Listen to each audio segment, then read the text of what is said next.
Hello and welcome to another Push Your Glasses Up. I'm Mikey. Today we are joined once again by my old friend Mike Newcomb to talk about Lightyear. We just finished up that Cram Sesh episode going over Toy Stories 1, 2, 3, and 4.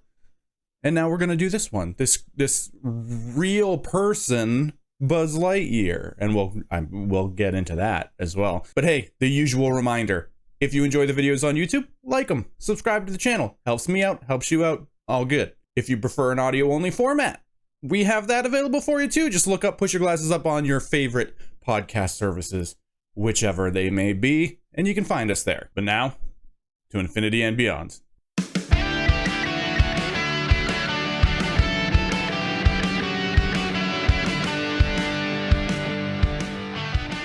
Mike, welcome back to the show again. Hey, it's good to be back again, Mikey. We have done a lot of Pixaring over this past week. A lot of Pixaring. Just as a side note, have you watched anything else recently that is not just animated films? Right. I mean, I definitely watched Prey, I think, with the rest of the world this past weekend, and absolutely loved that. And that was pretty much the only thing this weekend that I've gotten to see that I hadn't yet gotten to see. Oh, and I got to watch a bit of The Sandman over the weekend, which premiered on Netflix over the weekend as well. And so that was also kind of nice to see finally, that adaptation come together as well. And people seem to be loving that too, which is good news. Finally. Cool. Well, I also watched Prey along with 3 other Predator movies today. So I have got my fill of that franchise today, but at least it ended on the highest note possible with watching Prey. Yeah. So that is Prey is great. Needless to say, we're going to transition from the rated R franchise that we were just talking about into the very Pixar-y and very not as existential movie of Lightyear here. What did you think of this here sci-fi flick? The kind of, I guess the quick takeaway for me on Lightyear is that it is a totally passable, fun family adventure film. It, in my opinion, is not one of the best Pixar movies I've ever seen. It is maybe not even in my top 10 Pixar movies I've ever seen, but it's really fun. And, I'm a big Chris Evans fan, so I'm happy to see him do kind of anything, generally speaking. So it was cool to also hear him kind of create this kind of alternate version of the Lightyear character that we're so familiar with from Toy Story 1 through 4. Yeah, I am generally in the same boat as you. I think I'm a little hotter on it than you are, but not. It's still not like a top tier Pixar movie, but I think it does the sci-fi pulp genre, specifically like subgenre, very well, and I believe that it does a good job of. It still is a more emotionally poignant movie than a lot of non-Disney and non-Pixar movies are. I think DreamWorks can be hit or miss with their animation stuff. I think Blue Sky, so Fox, formerly Fox, whatever. I think those also don't tend to hit very hard with like beyond being just like an okay fun experience, whatever, like the Ice Age movies, that type of stuff. Right. So I do still think it is kind of leaps and bounds against other things, save for something like How to Train Your Dragon, which we mentioned the other day that I adore. Right. But I think that this for Pixar doing a straightforward movie for the first time, as opposed to something that like is a crazy imaginative concept or generally high concept like Inside Out or Soul, or I think The Good Dinosaur is probably the only other time they have done something that's like kind of straightforward. Or Brave. I guess Brave gets left behind too. That's a pretty traditional kind of like fairy tale story, but that's true too. I think that's honestly like about on the same level as this, whereas The Good Dinosaur is real far down the bottom. But yeah, I like how well. I mean, I think with these kind of movies, it's tough because I think we talked about this a bit when we were talking about Toy Story this past week, about this idea that Pixar's kind of set up the expectation for what you maybe as a viewer, as an audience member, are going to expect from a Pixar movie. And each one is kind of like exploring new like dimensions on like the way like humans be. And I think, and like you kind of named off a few movies that aren't really like that in their catalog. And really kind of deep emotions. And so I did have to kind of dig a lot deeper in Lightyear to kind of find like what more the central themes were, or the central theme was in the movie, and maybe more so than I probably would. And it might be also me kind of really projecting and trying to make that work. I do think, at the end of the, sorry to cut you off. I do think there is a very specific theme in this. I mean, there's obviously just like the like find what matters. Like that's ultimately like the theme in this. Find what matters and don't let it, like, it existing is good. Good existing is good. That's kind of the overall theme. But I think there's a more specific theme in this movie, and it's that you should not let your work get in the way of the other shit. Okay. And that's obviously that is a more projected assumption because it is like it's not telling everybody like literally don't do that, but I do believe the messaging in it is that Buzz can't see the forest for the trees. He's just doing the mission, which is his work, and he can't see that everybody else is experiencing life around him.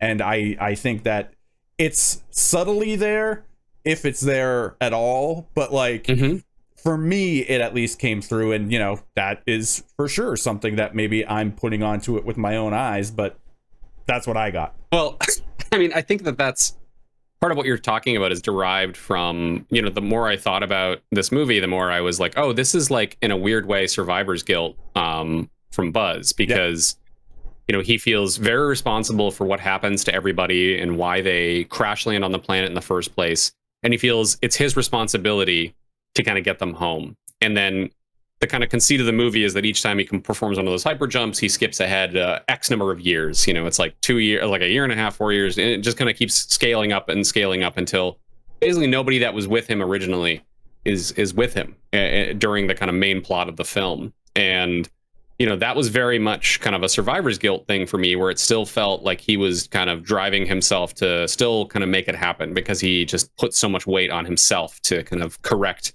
what he feels was a mistake he made, which arguably, like, you know, it wasn't, right? It was a circumstance. Yeah. Yeah. And so, but he kind of carries a lot of that with him. And so, you know, you kind of see him kind of move through the story. And because of that survivor's guilt, he's very closed off to anybody that tries to engage with him. Granted, Keke Palmer's character, I can't remember most of the character names, to be honest. I remember their actor names, at least, so I guess that's bonus points. But you know, you could go with a Hawthorne, at least, because it's, you know, she's the original partner lineage. And the new partner, yes. Yeah, because that's the other part of the movie is you know, the person that he probably trusted the most and was the closest with. You know, his granddaughter is the one that kind of ends up becoming friends with Buzz in the kind of main plot of the movie. And so that's, again, kind of this thing where he doesn't really trust anybody to do the work but himself. And he kind of wants to make sure that he keeps distance between him and these kind of other, you know, future space ranger type figures, you know, these outcasts, because he doesn't really want to become close to them, because I think, you know, again, he's just kind of putting a lot of stuff on himself and still feeling really guilty about what he maybe did to this community, and why he pushes back so hard when he comes to find out that they're not going to try to return to Earth anymore very early in the movie, because his hyper jumps haven't been successful.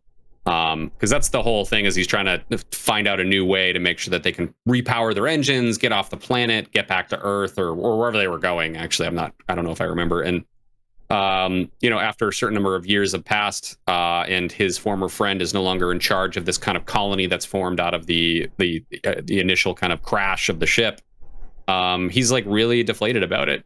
And then he kind of goes on this like crazy rebellion to kind of get away from them. That was like a pretty fun sequence too, of him trying to escape the colony after he comes back. It was very much like it kind of evoked Flight of the Navigator for me a little bit. You know, when he comes back. This movie nods to so many different sci-fi movies that it's like, yeah, it does. It's kind of bonkers that, and like some of them even got by me, but like just the fact that they went so hard with the, like, we know there's a 2001 reference coming up when he goes to Lightspeed kind of stuff. Like yeah. we understand that that's going to come up, but the first one that comes up for 2001 is when the pen comes loose and just kind of floats there for a second when he first the very first time he takes off as a solo pilot. Yeah, it is. I was like, man, they want to put all these things in there, and I, as someone who adores the genre of sci-fi itself, I appreciate a great deal, because it's me, Leo, pointing at the screen the whole time. And that's the thing, is like that those things work really well in this kind of movie where it's like not as thematically impactful. Yeah. But the adventure is fun, and there, you know, while there's the certain points that I mentioned before, ultimately this is supposed to be like fun and like child-friendly thrilling. Yeah, where it's like, right. For the adults, it's like, okay, outside of that main thing was like, you have a good enough story. And you have some exciting shots, did you wind up watching the IMAX version of it? I put it on with my son, so I think the default one is the IMAX one, so it so I probably saw the IMAX one. So basically any of the space shots, it expands up and it's just beautifully shot. It is, and you know, designed, I should say. It's the thing with Pixar movies that you usually have is like, it's kid friendly and then there's some adult stuff in there, and it's usually some of the humor stuff that gets mixed in there. But for this one, I think that they were like, well, we don't really know how to do that with this movie, so we're just going to put in a bunch of references to old sci-fi that like the old heads will love. Yeah.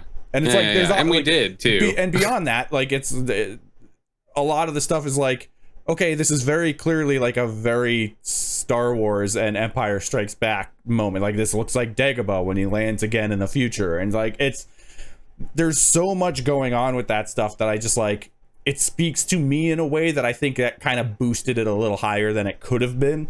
Because if it was just that straightforward thing without all those nods, then it's just an okay sci-fi movie. Yeah. Which is totally fine, I mean, too, but yeah, and honestly, like, it's a fun family film, but like I said, it's maybe not among my kind of favorite Pixar movies. It's cool that, you know, like, they were able to try to tell this story, you know, and I know that we talked about this already too, just this idea of kind of that initial slide or the title cards that pop up in the beginning of the film that are like, you know, in 1996. Andy, or whenever the year was, I think it was 1996. There, 95. You know, Andy from 95. You said the same thing last time, and I Andy from Toy Story saw a movie. This was that movie, and I was just like, wait, what? And I know that we also, you know, deconstructed this a bit, where it's because audiences were confused as to like what this movie was. I do believe like, we deconstructed that off camera, but it's fine. But now that we're finally talking about Lightyear, we should probably talk about that, because I think that that's a really kind of strange kind of thing about this movie, is that if you had told me that they were just making a movie about Lightyear, I'd be like, that's fine. Like, it doesn't need to connect to Toy Story at all. I get it. They're telling a new story about this character that you have a loose connection with, or you know, this specific character, not Buzz Lightyear from Toy Story, but this Lightyear kind of character they have a loose connection with because of those movies. And I would have been fine with that. You know, it's like, oh, okay, well, they're going to make like a space adventure movie with Buzz Lightyear. But the fact that they had to like tie it into the Toy Story movies was so kind of confusing to me. I don't think it's like that. They directly said this is the movie that Andy saw. No, I'm saying, like, for me, that was never really that differentiating between like, okay, so if they just made a Lightyear movie, you would still probably assume that like this is what the toy of Buzz is based on, right? Like, kind of. I think the thing even if it wasn't as specific as like this was Andy's favorite movie, you would assume like this is probably the thing that the toy was based on in general. I guess, yeah. I mean, at the end of the day, like they said, this is the movie. And so as a result, like my like hyper logical brain can't really suppress the fact that that is not what science fiction movies were like in 1996. Yeah, that was not it. That's Space Truckers or Independence Day or like, you know, all these other. We did talk about this a little bit on off camera on the last episode, but like it's the thing with this movie is this is Star Wars the special editions. Like this is, to me, that's about as close to anything, because it is like it's sci-fi fantasy stuff still. It's still that like the Flash Gordon influenced kind of thing. And so it does capture that era for me, because the special editions came out in 97. So it's like roughly the same time. And yeah, this, when you don't think about it as the fact that this is supposed to be a live action movie in this universe. Yeah, right. It can be like, yeah, okay, this looks way better than Toy Story does. But also Toy Story 3 and Toy Story 4 is like, well, if we go by that logic, then those movies don't have any connection to the first movie either, because they're... Oh, I know. Yeah. I think it's just my overall kind of critique of like that unfortunate circumstance where like I still vote that they shouldn't have put those in. I know test audiences were probably confused. Well, that's the thing is like it caused confusion for you, but I think the majority of the audiences needed it because they were for some reason confused at the reason why this was a different person than Tim Allen. And it's like, yeah. And then you got your whole like Tim Allen and being mad that he wasn't asked to be in it. It's like, because it's a different character. It's a different character. I mean, that I totally get, because it's a different character. And like Buzz Lightyear, like we've talked about last week, was also this kind of like, he's kind of a dummy, you know, like that's kind of his, he's very sincere and he's like not really aware of anything that's going on, to be honest, especially in the first movie. I think it's better at that movie over movie, but he's like a bit of a comic relief. He's naive. Yeah. And this is not meant to be that character. It's a different character. And you can tell that Chris Evans had to drop his voice a little bit to kind of hit like this kind of lower like tonality that Tim Allen has. Because he was doing like a kind of tribute to Tim Allen's performance in the way that he said certain words, and the way that he affected his tone. I think he was also just doing like 60s hero voice. Like the radio hero voice kind of thing, which is, you know, also what Tim Allen was doing as well. So it's I think it has that connectivity to it. Yeah. Yeah, I mean, I liked Chris Evans a lot in this movie. I mean, I'll say that I think like everybody who was a voice actor in this movie did a good job. Like I wasn't distracted by any of their performances. It's like really hard to not hear Taika Waititi's voice now, like because he's popped up in so many things these days that the moment you hear him say some lines, you're like, oh, it's Taika Waititi. Although, like, but it is, he manages to differentiate them enough. So it's like, this doesn't feel like Korg is a little laid back, whereas like this character's a little more energetic. So I'm like, I appreciate that he's able to actually capture a little bit of those personality differences and the little bit of energy differences between them. Yeah, especially since his face isn't on the screen at all. That's true too. Yeah. I mean, he always said that Korg was based off of Samoan nightclub bouncers that he used to meet back in New Zealand, which I thought was really funny. But like this character is more of just kind of like a, you know, a different flavor of Taika Waititi, but his voice is pretty distinct. I think at the end of the day, so it's kind of hard to miss.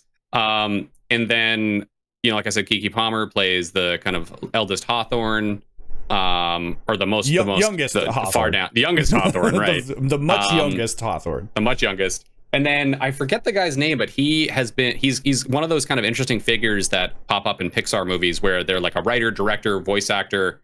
You know, they've done a bunch of they animator, they do a bunch of stuff at Pixar, and they also happen to play voice main characters. Like he was in Ratatouille, and he played Socks, the kind of animatronic AI cat in this movie too. And I thought he was probably one of the the more fun parts of the movie for me. Anyway, I enjoyed that. I also forgot his name. Hold on one second. It's like Steven something, I want to say. Or no, it's Peter Sohn. That's what it is. Your internet's moving faster than mine. No, I had the movie on alt tab ready. Oh, okay. In case I needed to look at that. Because I could read the rest of the cast. I mean, James Brolin is also in this. Uzo Aduba is in this. We've kind of done like not really spoiler stuff, so I'll time code it here as like full spoiler stuff. It goes along with the fact that they make a lot of references to give meaning to stuff that was said by the toy Buzz Lightyear.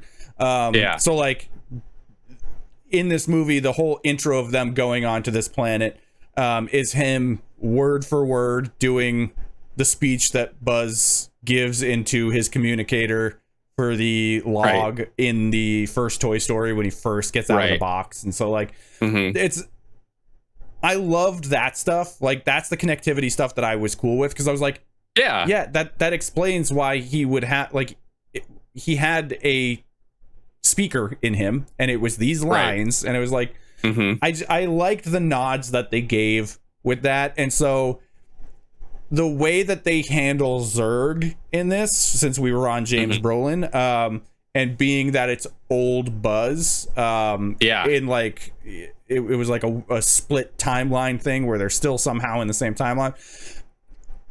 Explanations apart, it's a little weird that was but also Chris Evans always in movies where he plays a young and old version kind of himself, but he's not playing the old version here. But yeah, Lost in Space, the movie reference too, the one from the 90s, technically, because that happens to Gary Oldman's character in Lost in Space, where he's the central antagonist, it turns out. That movie too. I definitely couldn't have recalled that one. I think I saw that in theaters and that's never again. I mean, not a lot of people go put that in their kind of rotation, I think, to go back to. My choice of Matt LeBlanc movies is the one where he's a baseball pitcher with a monkey. No, sorry, with a chimp. With a chimpanzee. Thing. I mean, but that I couldn't help but like as soon as that reveal happened. I mean, I'm sure that there are other movies that do that for whatever reason, because of the kind of pulpy sci-fi nature of it, like the Lost in Space movie. Well, I mean, it also like him doing the time traveling thing and like being gone for a really long time is also just Planet of the Apes too. So it's like it's at least original Planet of the Apes, not the modern ones. The frankly way better ones. But yeah, I appreciated how they handled that when it was first revealed, though, where they did the Toy Story 2 reference when Zurg does the Darth Vader "I'm your father," and so in this Buzz says "Dad," and these are like the funny nods and callbacks that are like, I think they're like perfectly leveled. They're not like too over the top. They're just enough to be like, I see the wink. I see the wink you're doing there. Yeah. And as a result too, coming back to like one of the earlier themes I was talking about with like Survivor's Guilt, you get to see kind of these two paths that happen to Buzz. You know, you get to see what is like the furthest extent of like what his drive to kind of make things right ends up doing to him. Where he turns into this kind of well-known bad guy because of the Toy Story movies, but then, you know, is clearly becomes the main antagonist of this film at a certain point as well. And so that was kind of interesting to see. You know, this is the furthest extent. This is what you will become unless you kind of figure out how to deal with this. You know, figure out how to reconcile what you've done with yourself.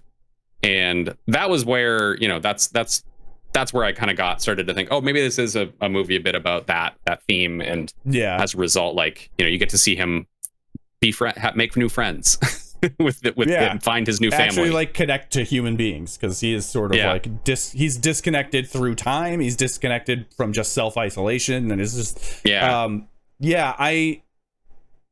like that you can kind of like, his whole thing is like, you got to finish the mission.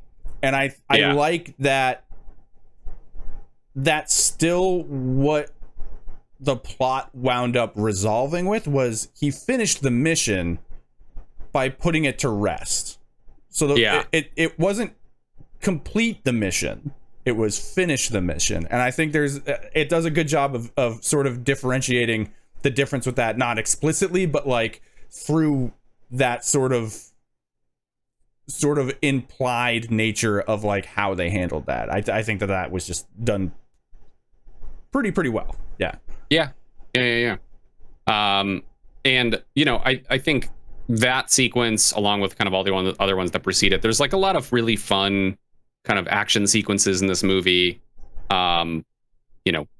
Especially kicking off from that kind of Flight of the Navigator scene where he's being chased by his own people to try to see if he can relaunch the ship again. And kicking off that, and basically until the end of the movie, there's like multiple kind of fun action sequences. The crazy like bug scene that freaked out my son when we were watching it. And then 2 is probably a little too young on this one. It's pretty young. Yeah. He didn't like Zurg either. He thought Zurg was pretty scary. And I mean, I get it. It would be. This is a 6+, I would say. Yeah. I mean, as far as PG goes, I gotta find the limits with those PG movies sometimes, because every now and then they're totally fine. Well, that's like me with my first nephew. When my first nephew was like 3, I was like, all right, here's a copy of Goonies. Oh man, probably too early, but like it's one of those things where it's like it's the learning curve, because that was when we saw it. So yeah, I saw like, it was fine young, for us. An older brother like you too. Well, that's the thing, is that movie is why I go by Mikey.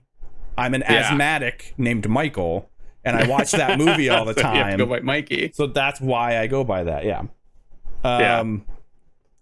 It's. But no, go ahead. Fun action sequences, I think, abound in especially the second half of the movie. It really kind of keeps it coming. It takes, and that's where I think it maybe the movie has its hardest time, is it like really takes it feels like it takes a little while to get going, because of what it really wants to set. It really wants to set up the stakes, and I think it does a great job of setting up the stakes. And as I was watching it, I had that kind of thought, and I don't know how you feel about this, but I was like, this would have been an awesome like 4 or 5 part TV show, like if they decided to break it up into a TV series rather than one kind of concise movie. Structurally I understand what you're saying, because it is like in the middle there are like 2 different misadventures. Yeah, right. Like they have one thing happen where when they're initially separating that's the bug moment, and then they have the section where they have to go find the piece of the ship, which is like, those could be isolated episodes of a show, right? So like that could have been an interesting way to go about it. And I do think that it kind of slows down the pacing a little bit in the middle of it. It is, again, not a long movie though, so it's like it does by slowing it down, it just kind of like makes it not fly by. I think that it's still like slowing down something this short is sort of just like, for the most part, it makes it feel like a normal length movie instead. As opposed to, coincidentally, when I was watching all those Predator movies today, it's been a while since I watched the first one, and it's weird to watch them back to back. The first one and the second one are basically the same runtime. Same movie. It's like one.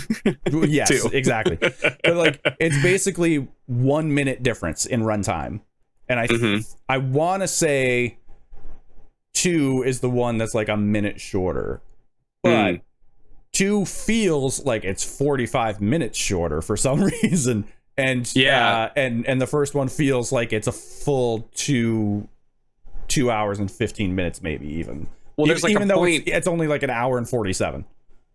I mean, there's like a point that happens in this movie too, and like it happens in Prey as well, where they just go like foot to floor and they just kind of gas it, but it takes a while to kind of get to that point in the movie Prey, and I think in this movie too, it takes a while to get to the point where it's just like, all right, we're gonna go now. And I think about that more and more, of that rising action that happens in movies, and is this the how does a movie keep you engaged with it during the rising action, and is it doing a good enough job of keeping you engaged during the rising action? And this movie does an okay enough job at that. And I don't know, I just felt like it as a result of kind of what you've touched on a little bit, it did start to feel like kind of almost two separate movies, or 2 separate kind of short films, or whatever you would want to call it, because of how there was almost this kind of disconnect that they thankfully get to cheat because of time travel a little bit, where it's just like, and now everything's different.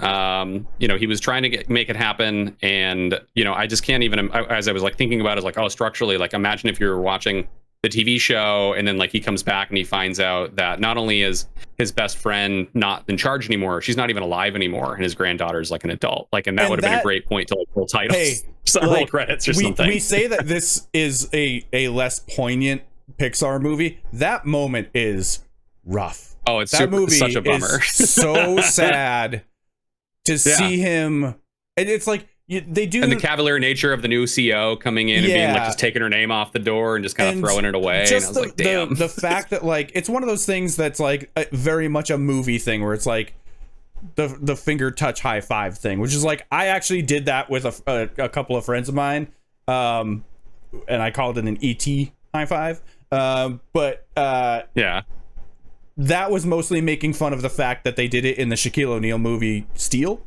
And so we like everyone's favorite. It just became a thing. Shaquille O'Neal movie. It just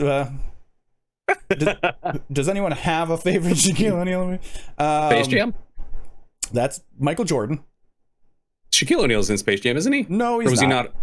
He's not. He's not one of the guys that is. He's not one of the Monstars. No. I haven't actually watched Space Jam in about 20 years. So and don't watch the new one. Don't watch the new one. All those 90s basketball phenoms are kind of in my head kind of together, and I just assumed all of them were in Space Jam. So apparently they're not. I believe it's in that one, the center is Patrick Ewing. He's not actually like the Monstar. And Larry Johnson it's who they is stole also the powers from in that one. Versus in the new one, it actually is the based on the people. It's funny. A lot. Anyway, don't watch the new Space Jam. It is just a weird, unless you just want to watch for the crowd background. It's very strange. Of a who's who of what WB movie? Yeah, there's at least 3 Jokers in the background. Oh god. The Clockwork Orange characters are in the background. It's very bizarre. But now we have Multiverse as the video game, and it's basically it's even that. More bizarre. It's LeBron James the Iron from Space Giant Jam. Fight Superman. LeBron James from Space Jam is from in Space that game. Jam is in Multiverses. That's true. So it's they just took that idea and made a fighting game basically, but or a Smash like. But yeah, the thing that goes on with that is just like it's very much just like, oh, this is a movie thing that like nobody really does. I said I did it with my friends, but like nobody. That's just a thing that nobody does. Just touch fingers like that. But like, they did it in a way that managed to still like. This movie didn't get me to cry like a lot of Pixar movies can. Sure. But that moment came real close for me. And it was just like it was just a very nice moment to remind you that like, oh yeah, it's still Pixar. Like they still got it even when they're doing something where they probably knowingly are pulling back from those traditions a little bit. So it's I'm glad that it still managed to have those, basically, is what I'm trying to say. That scene is so important for this character and for the theme of the movie too, because it's the first time that we get to see Buzz kind of come to terms with like what he's been doing and how he's been letting his work get so in front of him that he's been kind of missing all of these things in his life. And that's the first time where you actually see him realize that in the movie. Yeah. And so that's why, like you said, that's the Pixar moment of the film, is when he actually comes to terms with, oh, I've been so busy trying to solve this problem that I feel like I created that like my best friend's gone. And everyone I know is gone. Yeah. And that's the connective tissue to the future too, because that's before he actually meets adult Izzy. He sees her. Mm-hmm. He sees her in that video. Yeah, he sees her as a little girl, like talking to her grandma. He sees the fulfillment of life that has happened for his friend in her granddaughter, and like that's where it actually strapped down the human side of things beyond just like a fun adventure, and it's just it was good. Mm-hmm. That was a good thing.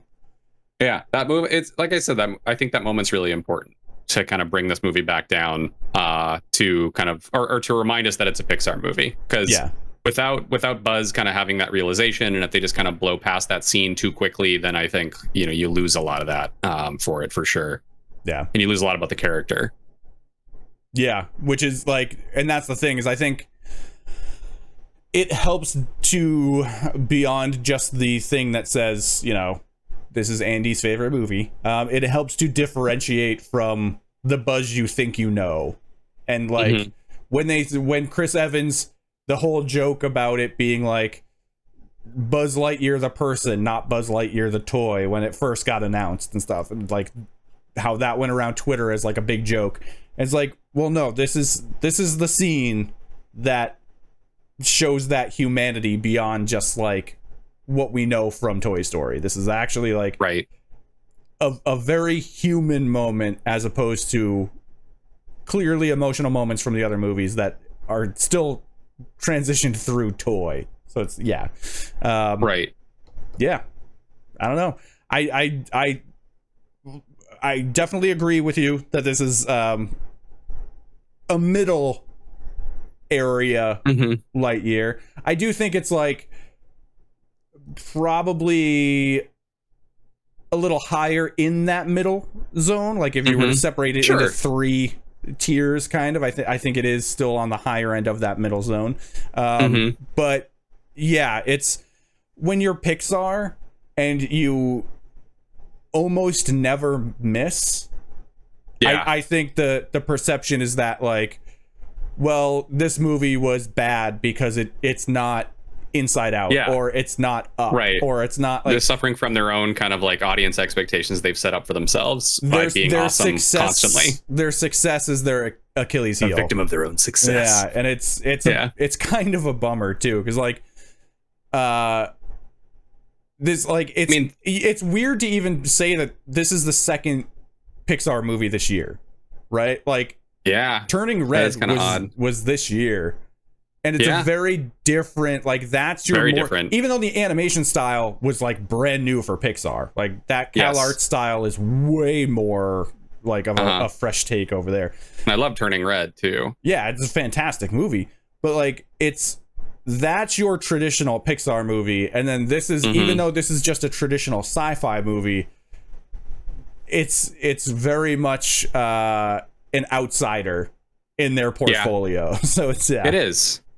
But that's the thing too. It's like if you were to take this movie and compare it to, I feel like a lot of other movies that are put out regularly by DreamWorks or, I'm sorry, what was the new Fox animation studio called? It's not a new studio. It's just that they're what's the renamed version called? Well, it's not even renamed. It's what it was called before. It was just Fox distributed Blue Sky Animation. Blue Sky, movies. Okay. Yeah. So I mean, I don't know. I feel like this is a better movie than I would expect from those other Blue animation Sky, companies. For sure. To be honest. I think DreamWorks is capable of this, but rarely does. Yeah, I mean, this is coming from somebody who's watched Sing 1 and 2 about a half dozen times each because of having a toddler. So Universal for the most part has their, like, where you can kind of look at a Pixar movie and be like, this is a Pixar movie just from like a trailer. Yeah. Right. Universal, they all kind of have that same vibe too, of like, that's a Universal movie. That's a Universal movie for sure. And it's kind of strange that you can kind of like pick that out, because it's like they're for the most part kind of generic animated movies, save for the impact that like How to Train Your Dragon and I would say the first Kung Fu Panda has. Sure. But everything else is just like, this just feels like it's Shrek again. Like it feels like it's in that same universe. Yeah, I mean, my wife always jokes that it's just like a lot of the DreamWorks movies feel like they were, focus group tested into being Oblivion. A film, and and that's kind of how she feels like a lot of the movies, because my son will be entertained by Sing 1 and 2 from front to back, and I will not feel. It's a mixtape, and you'll not feel that same kind of emotional connection that's able to be kind of created by a lot of movies by Pixar, and I think that's the expectation that I have going in any Pixar movie, and always will, is just this kind of, it's going to try to resonate with me on like an emotional level more than I think a lot of DreamWorks movies have been able to do. And How to Train Your Dragon, I think, is like an exception in a lot of those movies. And so that's why when I'm going in to see this, I'm really looking for, deep themes, and which is why I came to the one that I did. But I'm also looking for a lot of emotional moments, which this movie doesn't have as much of compared to a lot of other Pixar movies, but it does have them, and they are good. They do earn them. They do work. So, it's interesting to kind of watch this kind of a movie in comparison to all these other Pixar movies and all the other movies that have come out this year, let alone to kind of see how they stack up.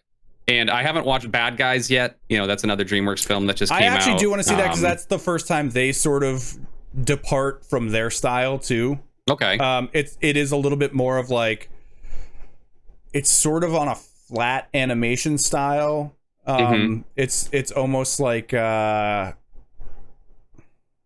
don't want to say it's like South Park inspired, but it's almost like a little, like a flat Stanley style animation where it's like, even though it's on a flat surface instead of being 3D surface, it's like some felt on top of like a little puffy thing sticking up from the background. It's kind of hard to explain like the way they're doing it, but it's also sort of them like the way that Sony now has their style with like with Spider-Man versus the Machines, and then the Spider-Verse, and Mitchell's versus the Machine. It has that like combo 2D 3D. That's sort of what they're going for with Bad Guys, it looks like. Nice.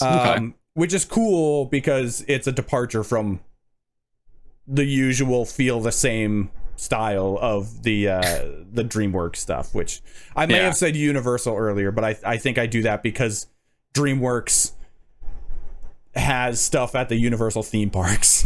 Yeah, they do. Yeah. Anytime you take the studio tour, you drive past the Illumination building as part of this backlot tour. When I went down to the Florida theme parks in an ill-advised trip at the but still mid-pandemic, the numbers looked good when I booked it, but then I couldn't unbook it, so I would have lost a bunch of money. But yeah, when I went down there and rode like Velocicoaster and stuff, which, ride Velocicoaster, everybody, there were characters from Madagascar, and I was like, right, that's still a thing. Right. That Madagascar, the lemur king guy, King Julian, who likes to move it.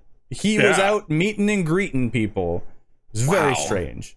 That is strange. It was still distanced at the time, but it was, but yeah, that's funny though. I was very thrown aback by that. And also now they're kind of disassociating with some of the older DreamWorks stuff. Now it's mostly just Minions, and it's well, I mean, that's the Universal Studios Hollywood. They flipped over one of the Shrek kind of experiences into a Kung Fu Panda experience. Shrek 4D in Florida is gone, and it's turning into a Minions thing, literally across the street area from another Minions thing. It's all that's what Minions. They did with the Terminator ride in Hollywood. They flipped the Terminator ride into the Minions ride. I don't know if did you know that? The Terminator Stunt Spectacular in Florida is now a Bourne Stunt Spectacular. Because that's cool. Everybody's current modern favorite thing. I love the Bourne movies, but like they opened it during the pandemic, and it's like we still got Waterworld in Hollywood.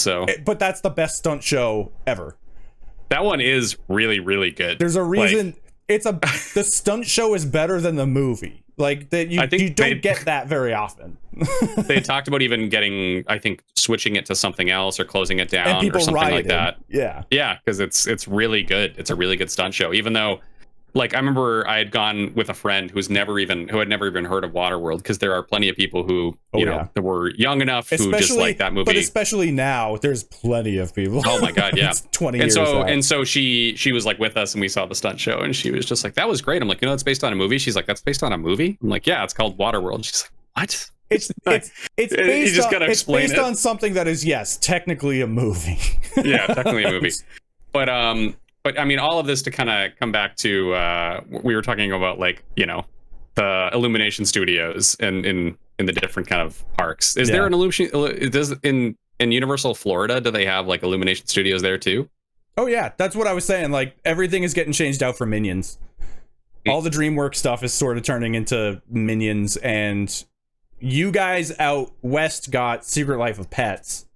Yes, which is that's there. Which is Universal's first like old school dark ride too. And I guess it's a pretty good one of those, but we'll see when I now you just like I think it's like a walking experience. You kind of walk through this house that's been turned into like the Secret Life of Pets. No, that's the queue. They're doing another one. No. So there's the queue is you walk through like some stuff, but it's a standard old school dark ride. That's I think an Omni mover, so like Haunted Mansion style, or like okay, one of those. But like you're in a little cart and you're going through scenes, and it's scenes from The Secret Life of Pets. Oh, that's fun. I guess I should watch that with my son. Bonus, it is the voice of Patton Oswalt instead of the terrible man who voiced the character in the first movie, whom we won't even speak his name. But yeah, so like all that said, like it just bring the reins in a little bit back to Lightyear. It's good. It is above average for an animated movie. It doesn't reach any of the high, or it reaches some of the highs, but it doesn't reach the highs of Pixar's best.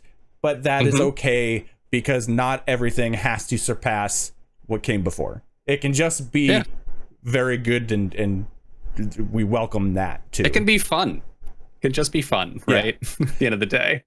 And this movie is fun. Sometimes that's all you need. I might sound like kind of critical of it, but it's a fun movie. We're adults and I talking think about a cartoon. Like we're gonna have a little bit more of a expectations that I'm bringing to it, critique and an eye for things beyond just like killing a couple hours as a child. That's How can I? And that's the thing. It's like you said, we're adults kind of looking at a movie like this, and I am kind of evaluating it from the same lens of all of the other Pixar movies I've seen, and that's always going to be a hard thing to shake. And you're seeing it happen to Marvel movies and TV shows right now, where a lot of people are kind of holding it to the kind of Thanos Infinity Saga that they are before, and like kind of not letting it find its footing. I think in a lot of kind of discussion I see, and so I think that's always going to be a difficulty when you've come to expect a certain kind of level of emotional experience with an animated film. And so the fact that this doesn't necessarily hit the same kind of levels that other ones can or have isn't necessarily the worst thing ever, because it's still, like you said, it still does do that. It just maybe doesn't do it in the same way that the other ones do, or reach the same heights as the other ones do. But it's still a very good movie, and I think it's worth watching at least once, just to kind of to see, especially you have a strong connection to the Toy Story movies, that you really liked those, especially if you like sci-fi pulp adventure movies, especially if you like Chris Evans. I do too. It's worth seeing. Yeah. And we will disagree on Chris Evans's most recent movie of The Gray Man. Hey, I like it. I like that movie. I did not. But yeah, there's a reason we've done movies that I didn't love on this show before, but I will never do an episode that is a movie I actively disliked. That's probably for your benefit. Yeah, considering I'm the one that has to run everything, and just if I was the guest, I'd be like, yeah, totally, have me on to talk about this thing I hated. But yeah, no, I'm good on that. But yeah, I think do it on this episode, since we don't need to trash The Gray Man too hard today. I would never, first of all. This is the world we live in. Yeah, opposing forces at every end. I liked it. But yeah, we'll be back soon with another episode.